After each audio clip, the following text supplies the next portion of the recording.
Hello, BookThinkers family. Do you specialize in unimportant things? I know that I did for a very long time. Today's book tip is going to come from the 80-20 principle. The subtitle of this book is The Secret to Achieving More with Less. We've all heard of the 80-20 principle. It's called a lot of different things. The power of distribution. It's called Pareto's principle. I'm sure there are a lot of other names. And I was recently watching a video where Tim Ferriss talked about this book. He's actually quoted as a testimonial up here. It says, quote, "The 80-20 principle is the cornerstone of results-based living. Read this book and use it." Timothy Ferriss, my idol. And that question, do you specialize in unimportant things, is a question that we need to think about because our culture reinforces being busy for the sake of being busy.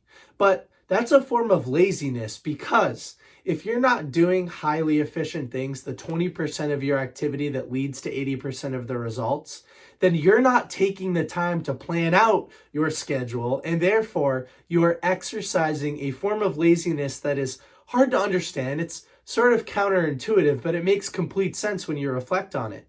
If all of your time is focused on inefficient tasks, the 80% of your activity that only produces 20% of the results, then you're not busy, you're not efficient.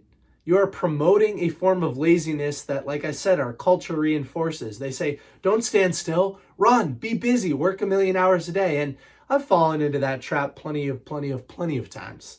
I am always busy. And nowadays I'm busy with more high impact activity and less low impact activity, but I still get caught in the pointless emails, or maybe some of my clients or people in the community who spend a bigger portion of my time but don't end up buying anything. They're just out there they're like internet arguers. They're just out there trying to troll on people and talk. And so I spend my time trying to communicate with those people, but that's not efficient activity. Those aren't my true fans.